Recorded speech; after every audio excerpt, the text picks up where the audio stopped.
Hey folks, in this episode I'm going to show you how to make this VFX portal material. It's a complicated material, but I'll guide you through the process. This material can easily be adapted to use with a volume shader as well. So without further ado, let's get to it. So the first thing I'll do is I'm going to go to Edit, Preferences, and go to Add-ons and type in Node. And then enable the node wrangler here, click this button here and click save preferences, and that will ensure that the node wrangler loads every time you load Blender. I'll close this window here. I'm going to select the default cube, I'm going to hit delete. I'll then hit numpad 1 to go into front view. Just going to zoom in. I'll then hit shift A and I'm going to go for empty and I'm going to choose sphere. I'll then hit shift A, empty, and I'm going to go for cube. I'm going to drag my cursor to the bottom left here until I see a crosshair. I'm then going to left click and drag and open up a new window. With this new window, I'm going to click this button here. I'm going to click graph editor. So with this empty object here, the sphere, I'm going to rename this to empty rotation, and with the empty cube I'm going to rename this to empty steel. So with the empty rotation object, I'm going to hit numpad 1 to go into front view. I'm going to go over to my object data panel over here. So I'm going to set my timeline to 120 frames. I'll just zoom in down here. I'll zoom in over here. In fact, I'm going to hold down Control, hold down my middle mouse button, and I'm going to drag until I can see all of my timeline. Excellent. So with the empty rotation object selected, I'm going to skip back to frame 1. Make sure you're on frame 1, and then under the Y rotation here, I'm going to add a keyframe. I'll then skip to the last frame. I'll skip one more frame, so it's on frame 121, and in the Y rotation I'm going to type in 360 for 360 degrees. I'll then add a keyframe there. By default, your interpolation type will be set to Bezier. We want to set this to linear, so in your graph editor hit T and choose linear, and that will ensure that the animation stays at a constant speed. So now if I push play, this is going to rotate and it should loop perfectly. Excellent. I'll then skip back to frame 1. I'm going to change this from graph editor to shader editor. I'm then going to hit shift A and we'll go for mesh plane RX90 to rotate on the x-axis by 90 degrees. Hit enter. I'll then hit Control A and apply the rotation. I'll hit numpad 1 to go back into front view. I might change my render engine to cycles. You can use Eevee if you like. I just prefer cycles. I'll also change the device from CPU to GPU. I'm going to activate my denoising. I'll expand that window and ensure that I've got GPU denoising here, and I'll do the same for the render. Use GPU denoising. Excellent. I'll add a new material. I'll then hit N to close the N panel. Let's just zoom in. I'm going to delete the principal BSDF, so hit X to delete that. I'll then hit Shift A, we go for shader, and we'll choose emission shader. Shift A, shader, and we go for transparent shader. Shift A, shader, and we go for mix shader. So I'm going to plug the mix shader into the surface of the material output, the emission into the top socket, and the transparent into the bottom socket. I'm going to grab the emission and drag it below the transparent, and I'll arrange it something like this. Now all we're going to do is plug some masks into here using some noise wizardry, and we'll also add a colour into the emission. I'll just set the strength to 2 for now. In fact, just for now, I'm just going to plug the emission straight into the surface. I'll then hit Shift A and we go for texture, and I'm going to choose noise texture. I'm going to change this to 4D. I'll then hit Shift D, going to drag that along to around about there. I'll then plug the colour into the vector, and the colour from that I'll plug into the emission shader. I'll bring the detail on this one down to 1.5. I'll set the scale for this one to 2.5, and I'll set the scale for this one to 4. Maybe I can add a colour hue saturation value. We're going to delete this in a minute, but this is just so we can see what we're doing. I'll bump up the saturation to 2, maybe 5.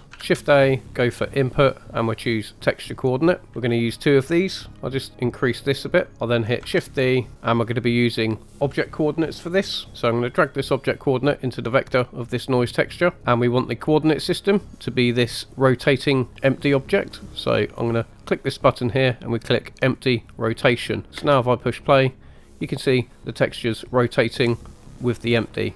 Now with this W factor here and this W factor here, we're going to use empty steel cube here. So we're going to map the W factor to this cube. So I'll select the plane, hit numpad 1, and under the object down here we're going to choose empty steel, and then we're going to select that object coordinate system for the W factor for both of these noise textures. So now when I push play, you can see they're all morphing. It's kind of got a natural flow going on there.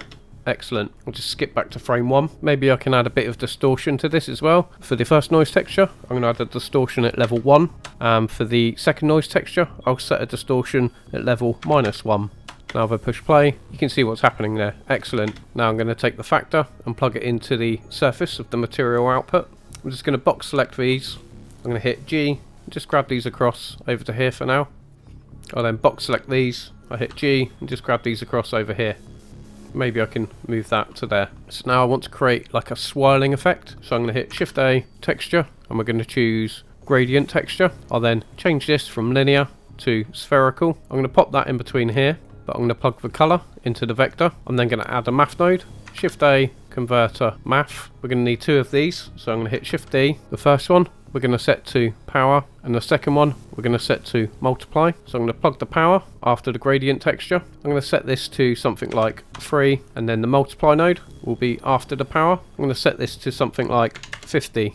I'm then going to choose a mapping node. So that's Shift A, vector, and we choose mapping. I'll then hit Shift A, converter, and combine XYZ. I'll pop this at the end of the multiply node, and I'm going to change it from X to Z. I'll then just box select all of these. I'm going to hit G and grab these across here. I'm now going to add a couple more noise textures. So that's Shift A, and we go to texture and we choose noise texture. I'm going to set both of these to 4D. So there's the first noise texture. Maybe I'll just pop that in here quick. I'll hit Shift D and we'll add another noise texture. For the scale, I'm going to choose 1. And for the detail, I'm going to select 4.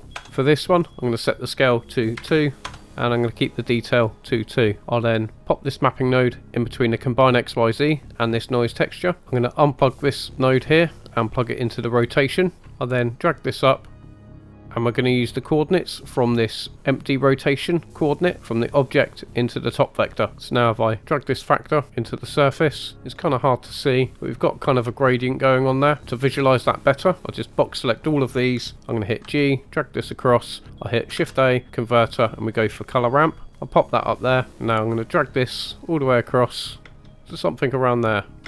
I'll then hit Shift A, go to vector, and we'll choose mapping. I'll just pop this down here. And for the texture coordinate system for this mapping node, I'm going to use this object coordinate, which is from the empty rotation. I'll then hit Shift A, go to color, and we choose mix color. I'm going to change the mix type to overlay. I'll then pop that in between this noise texture and the gradient texture. But now we want this noodle to be plugged into the bottom socket, and we want this mapping node to be plugged into the top socket. I'm going to turn the roughness down on this first noise texture to 0. So now if I push play, you can kind of see what's going on here. So for the multiply node, this controls how many rings there are. So maybe I want it set to something like 25, and the exponent on the power node serves as a radiant fall off. So I'm going to grab this texture node, just going to bring it over to here. I'll grab this texture node, I'll bring it over to here. We'll use this vector from this mapping node to drive this noise texture as well, which both come from this texture coordinate with the empty rotation object. I'll just expand these so we can see them. And we're going to drive the W factor on these with the steel object like we did with these 2 nodes here. We'll drag the object coordinates into the W factor for both of these noise textures. So maybe I want to join these 2 together. So I'm going to hold down Shift, I'm going to right mouse button click and drag, and this is a feature of the node wrangler. I'll then hit G, just drag this across over to here, maybe bring it down to here just so we can see what we're doing a bit better, and hold down Shift, right mouse button, strike, just drag that across there. We're going to neaten this up a bit later. Maybe I can do the same for this one. Hit Shift, right mouse button, strike, just drag this across over to here. I'm now going to duplicate this overlay node, Shift D, I'm going to pop that down there, and again, this mapping node, it's going to be plugged into socket A, as it is for this one. I'll just hit Shift and strike through, just so we can see what we're doing here, and then I'm going to take this color value here, and pop it into the bottom socket down here. I'll just hit Shift and strike through there. Just going to grab this across to around about there, just so we can see what we're doing a bit better. I'm then going to copy that gradient texture, Shift D, drag this down to here, and pop that into there. I'll then hit Shift A, go to converter, color ramp. I'm going to pop that there, and I'll drag the color from the gradient texture into the factor of the color ramp. I'm going to set this color ramp to B-spline. We're going to come back to that in just a tick, but first let's just continue with this end of the node tree. So I'm going to drag this color ramp over to here. I'm going to hit Shift D, I'm going to duplicate that and drag that down to there, and then going to plug the factor from this noise texture into this color ramp. I've got the black set to 0.5 and the black on this one set to 0.5 for the position. I'll just drag this up here. I'll hit Shift A, color, and we choose mix color. I'm going to pop that at the end of that color ramp, and that will be plugged into socket A. I'll plug this one into socket B. I'm going to change the mix type to overlay, and I'm going to give it a 100% factor. I'll then duplicate that color mix node and pop it at the end, and we're going to change the mix type from overlay to multiply. We're going to need a bit more room here, so I'm just going to drag these nodes here. I'm going to hit G, just drag these across. Now we need to take the color from this first gradient texture and pop it into socket B of this color mix node, which is set to multiply. Now obviously we can't see where this noodle's going, so I'll hold down shift, right mouse button and drag. Just hit G, grab this across over to around about there. I'll do it one more time. Hold down shift, right mouse button, drag, hit G. I'll add another control point there just so we can see where it's going. And now for this color mix node set to multiply, I'm going to hit shift D, pop it at the end of the tree. I'm going to set it to add. And now I'm going to drag the result from this bottom color ramp down here into socket B of this mixed color. And now I'm going to drag this color from this color ramp and pop it into socket B. I'll add a control point here, hit G. Now I can drag this slider and we can change the overall fall off. So everything that's black is going to become transparent. So maybe I'll just bring this across. I'll bring this across a bit here. Something to around about there. Excellent. Back to this end of the node tree. I'm going to box select all these nodes. I'm going to hit G. I'm going to grab this across. We're going to add another color ramp. Shift A, converter, color ramp. I'll pop that at the end of the node tree here. I'll drag the black flag all the way over to here. I'm going to add another flag and I'll drag this across over to here and I'll change this to like a white color. Something around there. I'll then hit shift A and we go to color and mix color. I'm going to pop that here. I'm going to change the mix type to add. I'll then duplicate this mix color, shift D, and I'm going to set this one to multiply. For socket B, I'm going to set to black. I'll then swap the noodle from the color ramp from socket A into socket B. I'll plug the result from this mix color into socket A. I'm then going to drag the color from this color ramp into socket A of this mix color. Just drag this across and then we're going to give it a factor of 1. I'm then going to hit shift A, converter, and we go for math. I'll pop that at the end of the node tree and I'm going to set this to multiply and I'm going to give it a value of 1. Okay, I'm going to plug the mix shader into the material output now. We're now going into the emission and transparent territory. I'll then plug the result from this multiply into the factor of the mix shader. Now we need to start working on the color for this system. So I'm going to box select these nodes here. I'm going to hit G, just drag this across. I'll then hit shift A, color, and we go to mix color. I'm going to keep it set to mix. I'm going to grab the result from this mix color, set to add, and pop it into socket A. I'll then plug the result from this mix color into the color of the emission shader. Just drag this down a bit. So now I need to add another noise texture. Shift A, go to texture, and we're going to choose noise texture. Again, we're going to set this to 4D for the scale. I'm going to set to 4, and maybe for the detail, I'm going to set to 8, and maybe we'll give it a distortion value of 1. I'm just going to drag this across to around about there. I'll then hit Shift A, go to Vector, and we choose Mapping. I'm going to plug the vector from that mapping into the vector of the noise texture. Shift A, input texture coordinate. For the texture coordinate, again, we're going to be using the object coordinate system. And for the empty object, we're going to be using the empty rotation. For the W factor, like all the other W factors, the object coordinate system is going to be from the empty still object. But because I've added these noodle points over here, I can connect this noise texture directly from this noodle point here into the W factor. Hold down shift, right mouse button, drag, just hit G, drag that across. There we go. Just neaten these up quickly. We're going to use another mix color. So shift A, go to color, mix color. I'll set the mix type to overlay. In the top socket, I'm going to plug the vector from the mapping node. And in the bottom socket, I'm going to plug in the color from the noise texture. I'll then hit Shift A, texture, and we choose gradient texture. Again, I'm going to set this to spherical. I'll plug the result into the gradient texture. Now hit Shift A, converter, color ramp, and pop that into here. I'm going to plug the color from the gradient texture into the color ramp, and the color from the color ramp into socket B of this mix node. I'm going to set the factor to 1. I'm going to click this plus button to add another flag, and for this first flag over here, I'm going to set this to like an orangey yellow color, maybe something around there. This second flag, I'm going to set to a nice bright pink fuchsia color, and for this last flag, I'm going to set to like a bluish purple, something around there. Now, if I drag this first flag across, drag this back a bit, drag this forward, something around there. If this is a bit grainy, if you're in EV, for example, let's just go to EV. You can see that we're getting quite a bit of noise here. If we want to sort that out, go to your material tab and then scroll down, and where it says render method from divid, change it to blended. And now it should be smooth as butter. Okay, let's get back to the node tree. So on this overlay here, before it plugs into this color ramp, I'm just going to set this factor all the way to 1. If we have it set to 0 and then switch it to 1, you can see what it's doing. It's basically introducing this noise texture here for the color variation. So now if I push play, you're going to see some pretty cool effects going on. Let's just tweak this color ramp up here. Just going to bring this across, maybe bring it back. So we're getting different effects. Maybe I want it somewhere around there. and maybe can extend this out. What we don't want is for the texture to extend out to the bounds of the plane, and the reason why we don't want straight edges, we want this to look organic. We want this color mix multiply set to 1, and then we retweak this color ramp to get the look that you're going for. Obviously you can change some of the settings on these noise textures. I wouldn't go too high with the detail because it can be a bit jittery, and we can change the overall fall off on this noise texture here. In fact, we can add another one. So I'm just going to select this color ramp. I'm going to hit Shift D. I'm going to drag it down to there. I'll then plug the color from the gradient texture into the factor of this color ramp. I'll then hit Shift A, go to color, and we'll choose mix color. I'm going to pop that in between there, and then I'll plug this color ramp into the bottom socket. I'm going to keep it set to mix, and then I'm going to set the factor to 1. And now it's only using this color ramp. I'm going to change the mix type from B-spline to ease. I'm going to just drag this across. I'm going to add another flag. I'm going to drag this across over to here. I'm going to change this to black. Maybe I'll drag it across just slightly. I'm going to hit the plus button to add another flag. I'm going to drag this all the way to the end. I'm going to change this to black. So now we've got a completely different pattern, and I can switch between the two. So it's kind of like the inverse. If we're going to use the inverse, we're going to have to adjust the color ramp to make sure that all the colors appear. But instead of adjusting this color ramp, I'm just going to hit Control Shift D, and that will create a duplicate while maintaining the connection to the previous node. I'll then hit Shift A, go to color, mix color. I'm going to pop this in between here.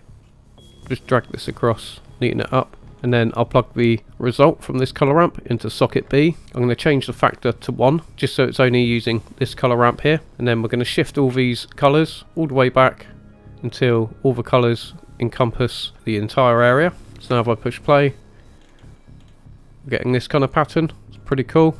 And then if I want to switch back to this color ramp here, drag the factor all the way to 1, and then I can go back over here and drag this factor all the way back to 1. I'll box select all of these. I'm going to hit G and grab this across. I'll then hit Shift A, go to color, hue saturation value. If I pop that into there, we can now change the hue on the fly without having to adjust the color ramp. Maybe I can add a value node to control this mix factor and this mix factor simultaneously. So I'm going to hit Shift A, search for value, and choose value node. So I'm just going to drag the value into the factor of this mix color node. I'll then drag this all the way across here, and I'm going to drag the value into the factor of this mix color node. Just drag this across to there. Maybe I'll bring it down here. I'm going to hold down Shift, right mouse button click, and drag. Hit G, grab that noodle point all the way over to here, just so we can see where it's going.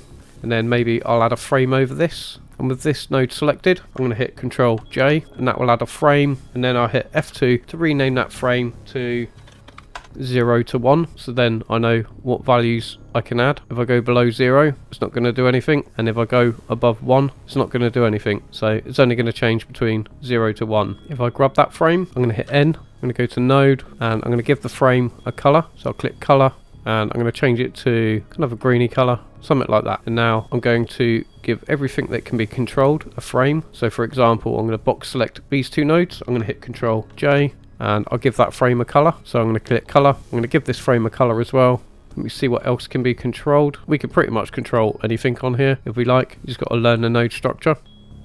I think maybe this one was quite a good controller. So with this node selected, I'm going to hit Control J, and that will add a frame. I'm going to give the frame a color, just give it a random color. I'll then hit N to close that panel, and this is the node structure. I'm going to neaten this up in just a tick, but for now I'm just going to drag this down. Maybe it's a good idea to name your material something like Procedural VFX Portal material. I'm going to name mine to Like and Subscribe. Thanks folks, you absolute legends. I'm also going to rename the object in my collections to VFX Portal. I'm going to go to my World tab over here. I'm going to turn the strength all the way off, and I'll change the color to black. I'll then disable my overlays just to see what we've got. I'll skip back to frame 1. I'm going to hit play.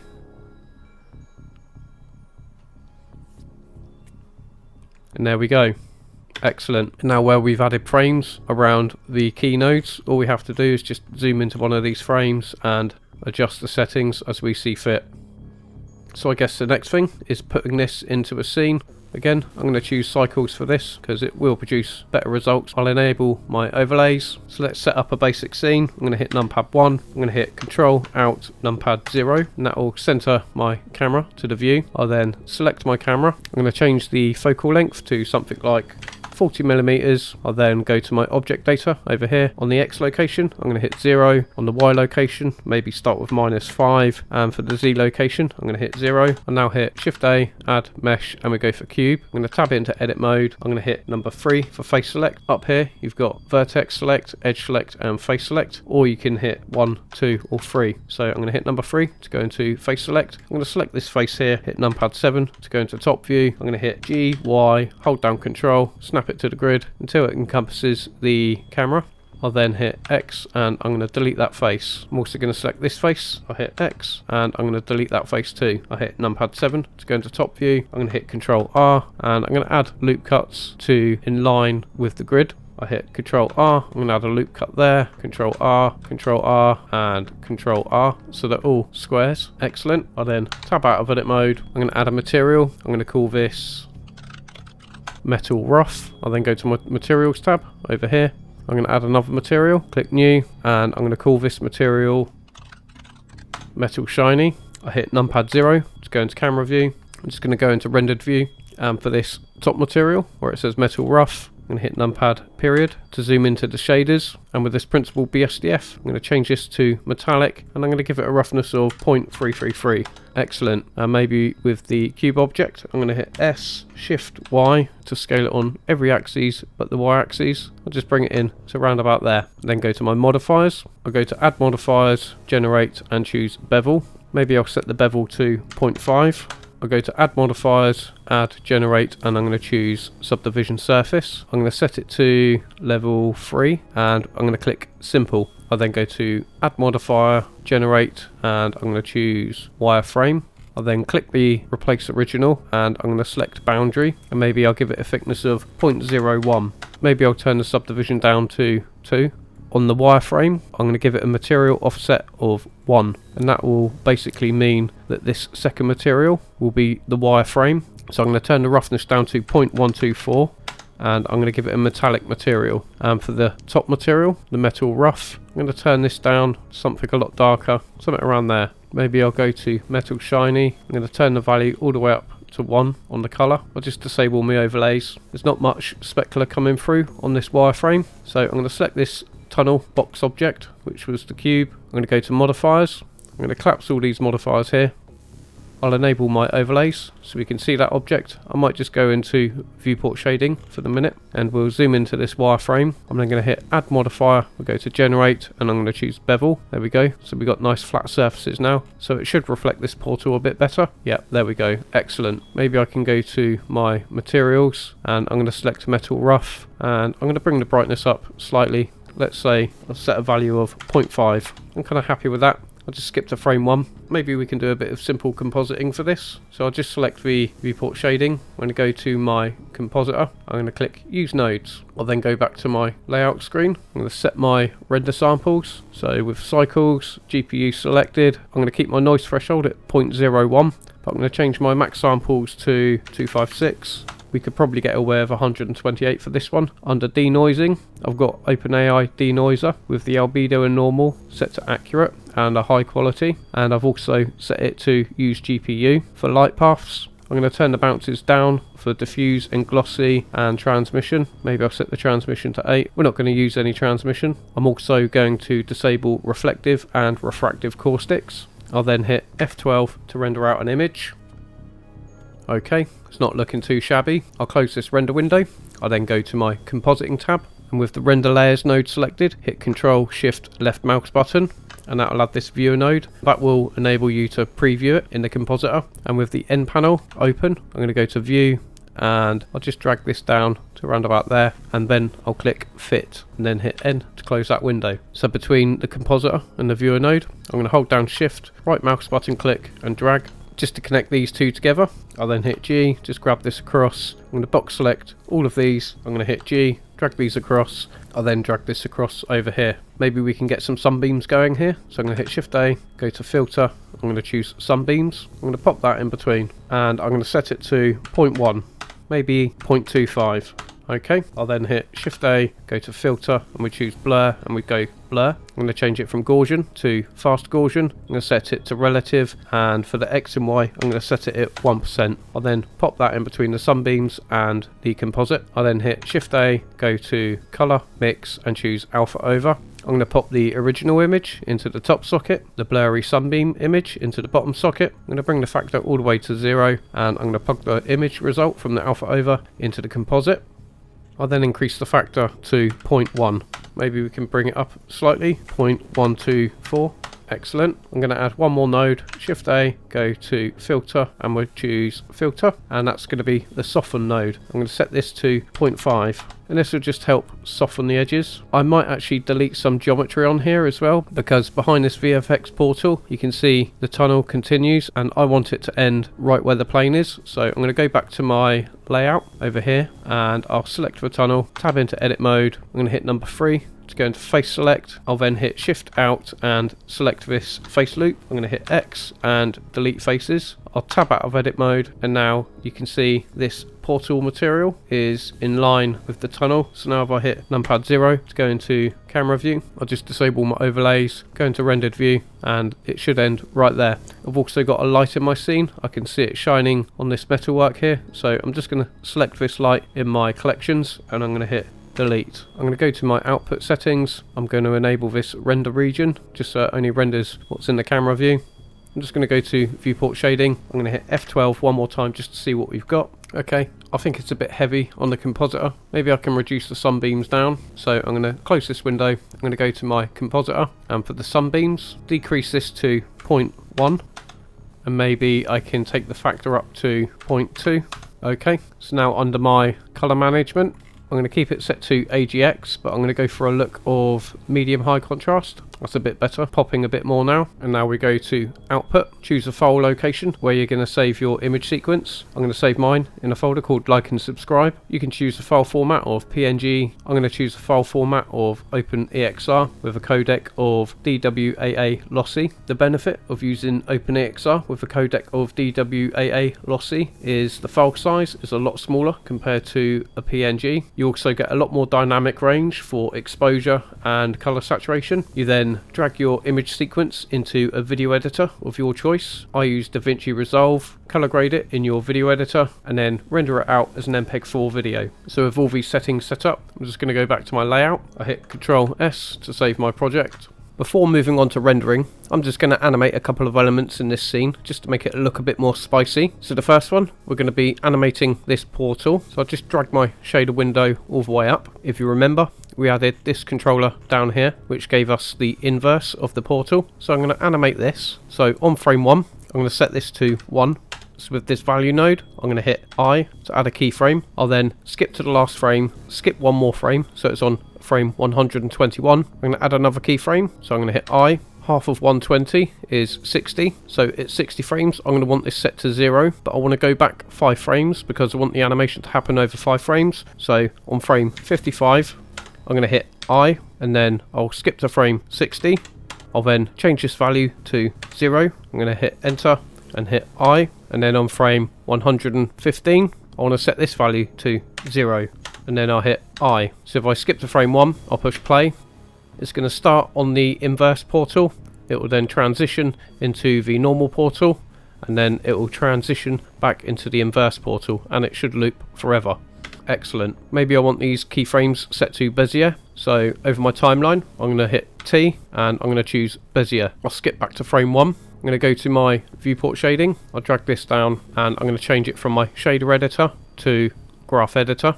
I'll then click modifiers. I'm then going to select my camera, and on frame 1 over on my object data over here, I'm going to hit I over location and I over rotation. Those keyframes will be in the graph editor over here. I'll then click this arrow to expand the keyframes. So on the X location, I'm going to add a modifier, and I'm going to choose noise. I'll then hit play, and I'm going to change the scale to, let's say, 50. Okay, I'm going to reduce the strength to 0.1. I'll then select restrict frame range. I'll expand that, and we're going to start on frame 1, end on frame 120, and I want to blend in over 30 frames and blend out over 30 frames. So it's just giving it a bit of dynamic movement there, procedurally. Okay, excellent. I'll skip back to frame 1. I'll then click this button here and that will copy that modifier. I'll then go to the Y location keyframe. I'll click this button which will paste that modifier, and then I'll change the offset to 1000 and maybe I'll set the scale to 40. Now if I push play, it's moving backwards and forwards. Excellent. I'll skip back to frame 1. I'm going to go to Z location. I'll then click this paste modifier. I'll then change the scale to 30 and I'm going to change the offset to 2000. Now if I push play, it's moving on 3 axes now at all different speeds. Excellent. So I'll skip back to frame 1. I'm going to go to X Euler rotation. I'm going to click paste modifier and I'm going to change the strength to 0.05. I'll hit enter. Maybe I can change the offset to 3000. I'm going to click play. We've got a bit of rotation going there on the x-axis. Excellent. I'll then click the Y Euler rotation keyframes. I'll then paste that modifier in. I'm going to change the strength to 0.05 and the offset to 4000. Maybe I can change the scale to 40. I'll then go to the Z Euler rotation. I'm going to paste that modifier in. I'm going to change the scale to 30, the strength to 0.05, the offset to 5000, and then I'm going to hit play. So we've got random camera movement here and it should loop perfectly because we use the restrict frame range. Okay, I'm going to close this window and change it back to my shader editor. I'll hit Shift C just to recenter my cursor. Now I'll add an empty object for the camera to focus on, so it's going to act as a depth of field controller. So I'm going to hit Shift A, I'm going to go to empty and I'm going to choose sphere. I'll then hit S.5 enter, maybe S.5 enter one more time, just so it's a lot smaller so it's easier to see. I'll then go to my collections and rename this object pull focus. On frame 1 I'll go to my data panel over here and on location for X, Y and Z on 0 I'm going to hit I. For frame 60 I'll go to the location data and hit I, and on the last frame I'm also going to add a keyframe on X, Y and Z. On frame 30 I'm going to add a keyframe. On frame 90 I'm going to add a keyframe, and then on frame 40 I'll add a keyframe, and on frame 100 I'm going to add a keyframe. So now in between frame 30 and 40, which is 35, I'm going to grab this object on the y-axis so it's closer to the camera, so everything will go out of focus. So I'm going to hit numpad 7 to go into top view. I'll just go into wireframe view so we can see where the camera is, and maybe I'll hit G, Y, hold down control, snap it to the grid, and maybe at -3 meters I'll add a keyframe there. So on frame 35 with -3 meters on the y-axis I'm going to hit I to add a keyframe, and then over here between frame 90 and 100, which will be 95, I'm going to bring this back on the y-axis by -3 meters, and then I'll add another keyframe there. So I'm going to hit I. Now if I skip back to frame 1, hit play, the pull focus is going to shift. So it'll be a quick, sharp, juddery out of focus, then refocus, which is the style that I want. In real life, it would defocus and it would take a bit longer to refocus, but I'm going for this effect. We might be able to preview this. All I need to do is set up my camera. So if I select my camera, I'll then go to my camera data over here. I'm going to select depth of field and I'm going to choose that pull focus object. I'm going to change the blades to 16. I'm going to go into rendered view. Maybe I can go into viewport shading just for the minute. And I'm going to decrease my f-stop to, let's say, 1.3. Just to see what that looks like. It might be a bit heavy. Let's see what it looks like out of focus. So that would be frame 35. Okay, it's a heavy depth of field. We can increase this maybe to 1.7. So it's a bit less heavy. Maybe you want heavy depth of field. By the way, the smaller the f-stop, the heavier the depth of field. And the higher number for your f-stop, the lighter the depth of field. In fact, I want a heavy depth of field, so I'm going to go for an f-stop of 1.3. That's quite heavy, especially with a focal length of 40mm. So I'll skip back to frame 1. Just going to drag this down. I'm going to go back into viewport shading. I hit Control S and save, and it's simply a case of hitting Control F12. I hope you found this tutorial useful. If you enjoyed this content and want to see more, don't forget to like and subscribe. So that's all for now, folks. Have a great day, level up, and thanks for watching.